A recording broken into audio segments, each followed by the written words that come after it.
एक जंगल में शेरू नाम का एक अद्भुत रंगीन शेर रहता था। उसका एक बेटा भी था जिसका नाम सिम्बा था। शेरू ने अपने बेटे सिम्बा को बड़े ही लाड़ प्यार से पाला था।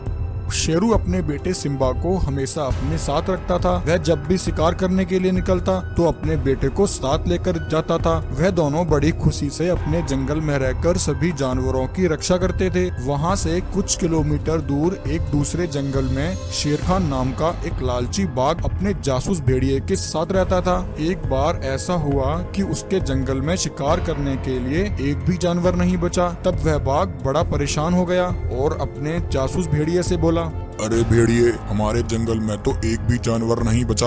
अब मैं क्या करूं? कई दिनों से भरपेट भोजन तक नहीं मिला। लगता है अब तो इसी जंगल में मेरी समाधि बनेगी। तब भेड़िया कहता है, नहीं नहीं शेर खान, तुम्हारा जन्म तो इस धरती पर राज करने के लिए हुआ है। यहाँ से थोड़ी दूर एक जंगल है। उस जंगल का राजा एक रंगीन शेर है और उसका एक बेटा भी है। मैंने सुना है उसके जंगल में बहुत से जानवर हैं। हम वहीं चलते हैं। तब शेर खान और भेड़िया उस जंगल में आ जाते हैं। वहाँ आकर शेर खान जंगल के जानवरों को देखकर बड़ा ही खुश होता है। अरे वाह भेड़िया, तुम तो सही कह रहे थे। इस जंगल में तो बड़े ही हट्टे कट्टे जानवर हैं। यह कहकर शेर खान जंगल के जानवरों पर हमला करके उन्हें मारने लगता है। यह देखकर जंगल के जानवर बहुत डर जाते हैं और सीधा रंगीन शेर के पास आ जाते हैं। शेर महाराज, हमारी रक्षा कीजिए। हमारे जंगल में एक दुष्ट बाघ घुस आया है। उसने जंगल में आते ही हमारे कई जानवरों को मार डाला। महाराज, तुम ये क्या कह रहे हो? कौन है वह दुष्ट बाघ? मैं अभी उसे जाकर देखता हूँ।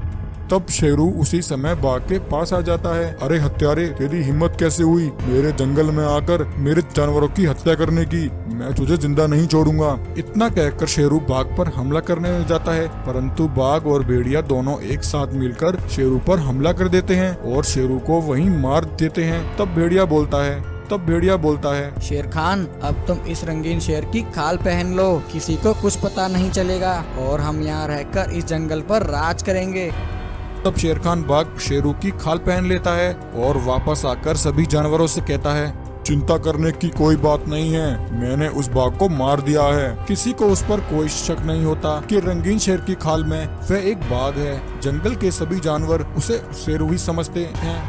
वहीं सिम्बा अपने पिता को तलाश करता हुआ वहां पहुंचता है। वह देखता है कि यह तो उसके पिता की लाश है। अपने पिता की ऐसी हालत देखकर सिम्बा को बहुत दुख होता है। पिताजी, यह आपको क्या हो गया? आप मुझे छोड़कर कहाँ चले गए? अब मैं आपके बिना कैसे जी पाऊंगा? सिम्बा बहुत हताश और निराश हो जाता है। तभी वहाँ अचानक एक गोल्डन शेर प्रकट होता है। गोल्डन शेर को देखकर सिम्बा कहता है, अरे शेर, तुम कौन हो? मैंने तुम्हें यहाँ पहली बार देखा है। सिम्बा बेटा, मैं एक गोल्डन शेर हूँ और अपनी जादू दुनिया से यहाँ आया हूँ। तुम्हारे पिता शेरू मेरे अच्छे दोस्त हैं। उन्होंने एक बार मेरी जान बचाई थी, तब मेरा पुनर्जन्म हुआ था। तुम्हारे पिता का मुझ पर बहुत बड़ा एहसान है। मैं यहाँ उनकी मदद करने के लिए आया हूँ। ना कहकर गोल्डन शेर अपनी शक्ति से उस शेरू को वापस जीवित कर देता है और शेरू से कहता है, शेरू, उस दुष्ट बाघ ने तुम्हारी खाल पहन ली है। वह तुम्हारा रूप लेकर जंगल के जानवरों को मार रहा है। तुम्हें उस बाघ का राज सभी जानवरों को बताना है और अपने जंगल को उस दुष्ट बाघ से बचाना होगा।